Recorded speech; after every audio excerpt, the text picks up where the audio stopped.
दोस्तों आज का जो इंसिडेंट है बहुत ही ज़्यादा दिल को दहलाने वाला है, बहुत ही ज़्यादा शर्मसार करने वाला है कि यार हमारे समाज में ऐसे भी लोग पनप रहे हैं जो यार मतलब इतना घिनौना काम कर सकते हैं। तो चलिए मैं आपको बताता हूँ इसमें क्या होता है। इसमें एक लड़की होती है करीब 14 से 15 साल की, और वो रात को एक रेलवे स्टेशन पर जाती है अपने बॉयफ्रेंड से मिलने के लिए, अपने घर वालों को बिना बताए।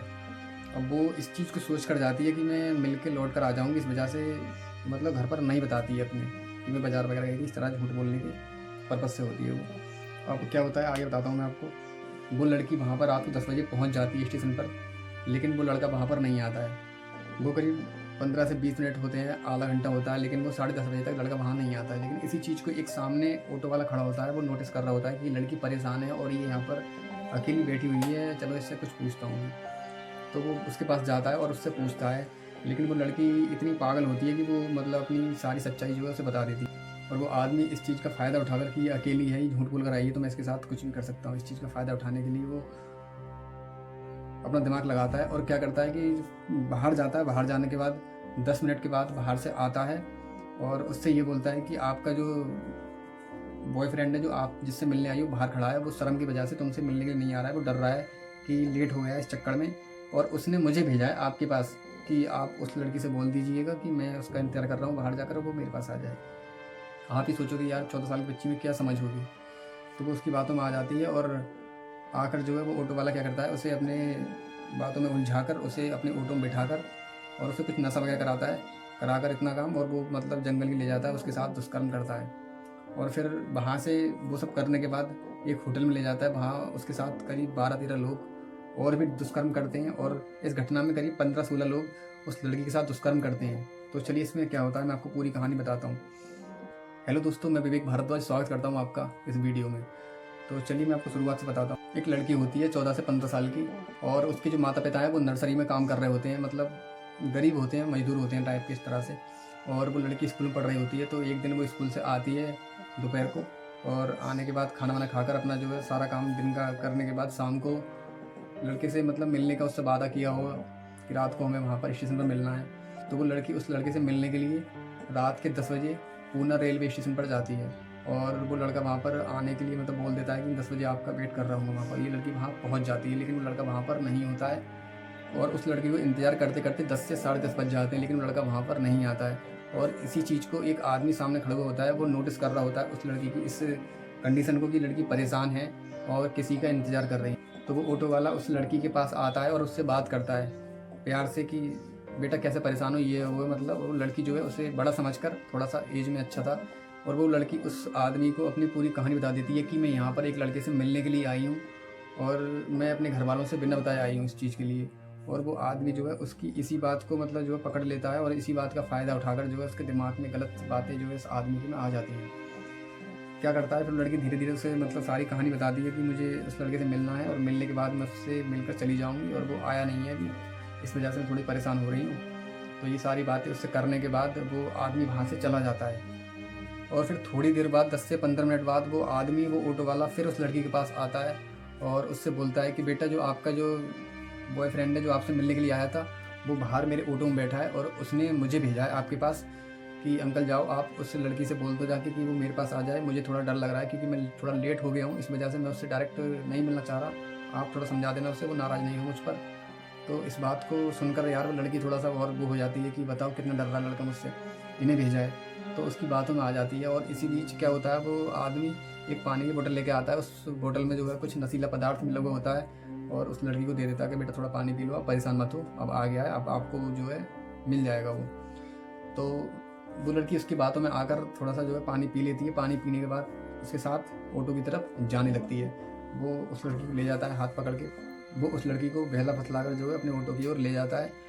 तो वो लड़की जैसे ही उस ऑटो के पास पहुंचती है, उसे चक्कर आ जाते हैं और वो वहीं पर थोड़ा गिरने लगती है। तो वो आदमी क्या करता है, उसे पकड़कर उसे अपने ऑटो में बिठा लेता है। ऑटो में बिठाने के बाद क्या करता है कि फिर वो आदमी उस लड़की को जंगल की ओर रात में ही, मतलब उसी टाइम रात के 10:30 बजे का लगभग टाइम हो रहा था, 10:30 पौने 11 का, उसी टाइम जो है जंगल की ओर ले जाता है, और उस लड़की के साथ करीब 2-3 घंटे वो दुष्कर्म करता है और सारे घिनौने काम करता है उस लड़की के साथ। लेकिन वो लड़की जो है थोड़ा सा नशे में होती है, उसे इतना होश नहीं होता है कि मैं मतलब उससे लड़ सकूं या उससे खुद को बचा सकूं। उस लड़की को इतना होश होता है कि उसके हाथ पैर चल रहे होते हैं, लेकिन वो उसका विरोध नहीं कर पाती है। और वो आदमी जो है उसकी पूरी मतलब कंडीशन ख़राब कर देता है। इतना सब कुछ करने के बाद क्या करता है कि फिर वो अपने दोस्तों से बात करता है, तो एक होटल में उसी ऑटो वाले के कुछ साथी होते हैं, वो उसका वेट कर रहे होते हैं उस लड़की का और उस आदमी के आने का। तो वो रात के करीब 2 बजे के आसपास उस लड़की को लेकर एक होटल में जाता है और वो आदमी उस लड़की को रात को लेकर बेहोश हालत में ही उस होटल में पहुंच जाते हैं। रात में करीब 2 बजे के आसपास का टाइम हो रहा होगा। उस टाइम पर ज़्यादा मूवमेंट नहीं होता है और मैनेजर वगैरह भी जो हैं वो लोग सो जाते हैं। उस टाइम पर उस लड़की को उस होटल में ले जाकर एक रूम में ले जाकर बंद कर देते हैं और बारी बारी से उस लड़की के साथ बहुत बुरा दुष्कर्म करते हैं। यार बहुत दुख होता है इन चीज़ों को ज़ुबान से बयां करने पर भी, लेकिन यार थोड़ा सा मैं इन चीज़ों को इसलिए डिस्कस करता हूँ कि यार मैं अपनी बहनों को जो भी यार किसी से प्यार भी करती है, थोड़ा सा यार संभल के रखा करो, ठीक है ना। क्योंकि ऐसा किसी के साथ भी हो सकता है यार। नॉर्मली हम सब लोग इंसान हैं यार। जैसा उस लड़की के साथ हुआ, मैं नहीं चाहता यार किसी भी मेरी बहन या माँ बहन किसी के साथ भी यार ऐसा हो। तो ये सब कहानी होती है। इसमें क्या करते हैं वो लोग, धीरे धीरे उसके साथ घिनौना काम करना शुरू कर देते हैं। लेकिन उस लड़की को बिल्कुल भी पता होता है कि मैं कहाँ पर हूँ, मैं क्या मेरे साथ हो रहा है। ये सारी घटनाएं जो हैं उसके साथ हो रही होती हैं। लेकिन इसी बीच जो है सुबह हो जाती है और सुबह होते होते उस लड़की को होश आ जाता है। तो लड़की उस हालत में अपने आप को देखती है और वहाँ पर देखती है चारों तरफ कि मैं कहाँ पर आ गई हूँ। और लड़की ये सारी कंडीशन देखकर सिमट कर एक कोने में जाकर डर के मारे बैठ जाती है और खुद को बेचारी क्या कर सकती है उस टाइम पर, सिर्फ उनसे रिक्वेस्ट करने के अलावा। तो इसी बीच एक आदमी आता है, गेट खुलता है और आते ही जैसे ही उस लड़की की निगाह उस आदमी पर पड़ती है तो वो उससे हाथ जोड़कर रिक्वेस्ट करती है कि मुझे थोड़ा सा पानी और खाना दे दो। वो उसके पैर पकड़ती है, लेकिन वो आदमी उस लड़की की बिल्कुल भी नहीं सुनता है और क्या करता है, एक इंजेक्शन लेके आता है और उसे नशे का एक इंजेक्शन दे देता है। इंजेक्शन देने के बाद वो लड़की फिर से मतलब नशे की हालत में हो जाती है। लेकिन वो लोग जो है बारी बारी से उस लड़की के साथ वही दुष्कर्म करते हैं जो उन्होंने रात भर किया था। और क्या होता है कि इसी बीच जो है पूरा दिन बीत जाता है। बीतते बीतते रात आ जाती है अगली। फिर क्या होता है कि उन्हीं आदमियों में से एक लड़का होता है जिसे जो है उस लड़की पर तरस आ जाता है, उसे रहम आ जाता है उस पर, उसकी इस स्थिति को देखकर। तो वो क्या करता है, उस लड़की को वहाँ से निकालता है। वहाँ से निकालने के बाद उस लड़की को दादरा रेलवे स्टेशन पर ले जाकर जो है छोड़ देता है ताकि वो वहाँ से कहीं चली जाए और उसे कुछ पैसे वगैरह दे देता है जाने के लिए। अब क्या होता है, इसी बीच वो लड़की बेचारी बहुत डरी हुई थी। वो जहाँ वो छोड़ गए थे बेचारी, वो वहीं बैठी रही और उसकी इस स्थिति को वहाँ पर रेलवे के जो 2 कर्मचारी थे, वहाँ पर सफाई कर्मचारी, वो इस चीज़ को देख रहे थे कि ये लड़की परेशान है, इसके कपड़े फटे हुए हैं और ये बहुत ख़राब स्थिति में है। तो उनकी भी नीयत इस लड़की को देखकर जो है ख़राब हो जाती है। तो वो इस लड़की को वहाँ से बहला फुसला कर ले जाते हैं कहीं पर।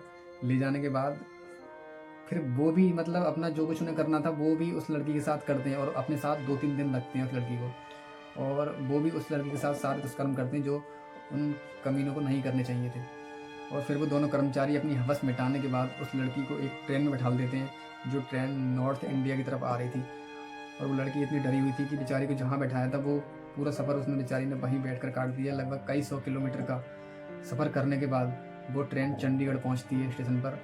इसी बीच यार कितने सारे पैसेंजर्स उस लड़की के पास से, उस लड़की के सामने से गुजरे होंगे और सबकी निगाह उस पर ज़रूर पड़ी होगी यार कि उसकी इतनी बुरी कंडीशन, उसके फटे हुए कपड़े और बेचारी डरी हुई सी बैठी हुई है और रो रही थी। लेकिन सबसे बड़ी अफसोस की बात मुझे ये है कि वो लड़की उस ट्रेन में बैठी हुई है और वो ट्रेन दादरा से चलती है, चंडीगढ़ आती है। लगभग यार अच्छा खासा टाइम लगता होगा उसमें, कई 100 किलोमीटर का सफ़र है, आप सोचो।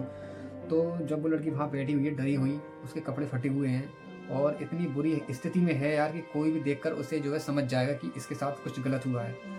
तो उसी बीच इतने सारे पैसेंजर्स उसके सामने से निकलते हैं, उस पर निगाह पड़ती है सबकी और सब देखते हुए यार समाज कैसा हो गया है हमारा, कितना सेल्फिश हो गया है। अपने दर्द के अलावा किसी दूसरे का दर्द नहीं समझते हैं बिल्कुल भी। अगर कोई भी मतलब उससे पूछ लेता, अरे मैं मानता हूँ कि चलो कोई आदमी नहीं पूछ सकता, कोई भी लेडी वगैरह उससे पूछ लेती कि बेटा तुम्हारे साथ क्या हुआ है, तुम क्यों परेशान हो, तुम क्यों रो रही हो और इस तरह से डरी हुई तुम क्यों बैठी हो। तो इसी बीच क्या होता है कि जैसे ही वो ट्रेन चंडीगढ़ पहुंचती है तो वहीं पर जैसे ट्रेन वहाँ पर खड़ी होती है तो वहाँ पर उस लड़की पर एक जो जीआरपी जवान होता है उसकी नज़र पड़ती है और वो उसके पास जाता है और उससे पूछता है कि बेटा तुम यहाँ क्यों बैठी हो, तुम्हें तुम्हारी ये हालत जो है, तुम्हारे कपड़े फटे हुए हैं, इस हालत में सब तुम्हें देख रहे हैं, तुम क्यों बैठते हो। वो लड़की इस चीज़ को मतलब सुनती तो है लेकिन उसे जवाब नहीं देती है और वो डर के बेचारी थोड़ी पीछे हट जाती है क्योंकि उसके दिमाग में, उसके दिल में मर्द नाम से खौफ बैठ गया था बहुत बुरा वाला। इस वजह से जो है किसी से भी बात करना नहीं चाह रही थी वो। और वो जवान उस ट्रेन से उतरकर, उस डिब्बे से उतरकर बाहर प्लेटफार्म पर खड़ा हो जाता है और वहाँ जाकर CWC चाइल्ड वेलफेयर कमीशन को कॉल करता है वहाँ पर। तो वहाँ से एक महिला आती है वहाँ से, और वो महिला उस लड़की को वहाँ से उठाती है और उठाकर अकेली वो महिला और उसे एक मतलब रूम में ले जाती है। रूम में ले जाकर उसे पहले पानी वगैरह देती है, खाना वाना खिलाती है और उसके साथ नॉर्मली 2-3 घंटे बिताती है, ठीक है, ताकि उसका दिल जीत सके। और वो आखिर में आकर वो महिला उस लड़की का दिल जीत पाती है। और वो धीरे धीरे वो लड़की अपनी सारी घटना को जो है, सारी वारदात को उस महिला के लिए बता देती है। और वो महिला जो है उसकी सारी इस बात को देखकर फूट फूट कर रोने लगती है। और जब वो महिला उन पुलिस वालों को, उन GRP वालों को बताती है कि इसके साथ इतना बुरा हुआ है, तो सब के सब रोने लगते हैं। सब के सब इतने गुस्से में आ जाते हैं कि बस अगर वो आरोपी मिल जाए तो उन्हें सिर्फ फांसी होनी चाहिए और कोई उन्हें सज़ा नहीं होनी चाहिए। और जल्दी से जल्दी उस लड़की को न्याय दिलाने के लिए वो लोग फिर अपने काम में लग जाते हैं। और उधर उस लड़की के माता पिता पुलिस के पास जाकर, बानबड़ी पुलिस स्टेशन में जाकर, जो थाने में पड़ता है, रिपोर्ट दे देते हैं कि हमारी लड़की जो है 3-4 दिन से गायब है, वो घर से गई थी, पता नहीं कहाँ गई है, वो उसका कोई पता नहीं है इस तरह से।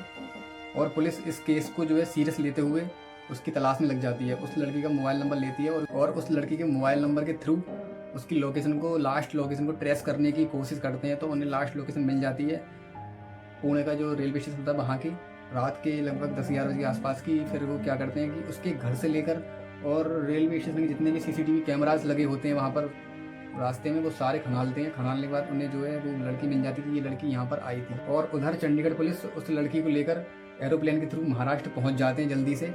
और वो लोग क्या कर रहे होते हैं, इसी बीच वो लोग जाँच कर रहे होते हैं अपनी, मतलब महाराष्ट्र पुलिस जो है, और ले जाकर महाराष्ट्र पुलिस के पास उस लड़की को मतलब दे देते हैं। देने के बाद उस लड़की को पहले हॉस्पिटल में जाकर उसका ट्रीटमेंट होता है, उसकी जांच चलती है, सारी चेकअप वगैरह होते हैं कि उसके साथ क्या क्या हुआ है, उसके साथ उसी हिसाब से कानूनी कार्रवाई की जाए।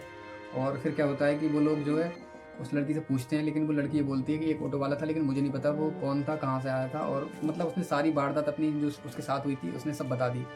बताने के बाद क्या होता है कि पुलिस उन आरोपियों को ढूंढने में लग जाती है पूरी तरह से। और फिर क्या होता है कि वो स्टेशन से लेकर जितने उसके घर तक के CCTV कैमरे में सब खंगालती है, बार बार उन्हीं चीज़ों को देखती है कि कुछ ऐसा मिल जाए। तो फिर एक मतलब रात के करीब 11 बजे के आसपास का, जिस टाइम वो आदमी उस लड़की को लेकर गया था वहाँ से, तो रेलवे स्टेशन के बाहर एक कैमरा लगा हुआ था, उसमें मिलता है। उसमें क्या होता है कि वो लड़की को उस ऑटो में बैठा रहा है वो बंदा, और उस ऑटो का जो नंबर है उसमें आ जाता है उस कैमरे में। उसे नोट करने के बाद उसके मालिक तक पहुँच जाती है पुलिस। मालिक तक पहुँचने के बाद उस ऑटो वाले को पकड़ लेती है और फिर पुलिस है ना उस आदमी पर दबाव डालकर उससे सारा सच उगलवा लेती है। और वो अपने जितने भी उसके साथ के थे बंदे, उनका सबका नाम बता देता है और वो सारे पकड़े जाते हैं। पकड़ने के बाद क्या होता है, वो लड़की उन्हें यही बताती है कि 2 कर्मचारी थे रेलवे के, उन्होंने मुझे 2-3 दिन अपने पास रखा था, सारी कंडीशन बता देती है। तो वो उस रेलवे स्टेशन पर जाते हैं और वहाँ पर CCTV कैमरे के थ्रू उन लोगों को पकड़ लेते हैं। उन्हें पकड़ने के बाद क्या होता है कि उन पर जो है कानूनी कार्रवाई की जाती है। जिस तरह से उन्होंने किया था उसी हिसाब से उनकी जो है सज़ा उन्हें मिल जाती है और वो सलाखों के पीछे चले जाते हैं। तो मैं थोड़ा सा अपनी बहनों को अवेयर कराना चाहता हूँ इस स्टोरी से कि कभी भी ऐसे अकेले मत जाना कहीं पर भी किसी से मिलने के लिए, क्योंकि ये जो है समाज थोड़ा बहुत गंदा होता चला जा रहा है। यहाँ पर कुछ ऐसी घटनाएं घट जाती हैं जिन्हें हम कभी सोच नहीं सकते कि हमारे साथ कुछ ही पलों में ये होने वाला है। तो मेरे दोस्तों, अगर इस वीडियो में थोड़ा सा भी अगर आपको कुछ सीखने को मिला हो, अगर आपका दिमाग थोड़ा सा खुला हो, तो प्लीज़ एक लाइक कर देना और चैनल को जरूर सब्सक्राइब कर लेना। तो चलिए आगे तो अपने भाई विवेक भारद्वाज को मिलता हूँ नेक्स्ट वीडियो में। जय हिंद, जय भारत, वंदे मातरम।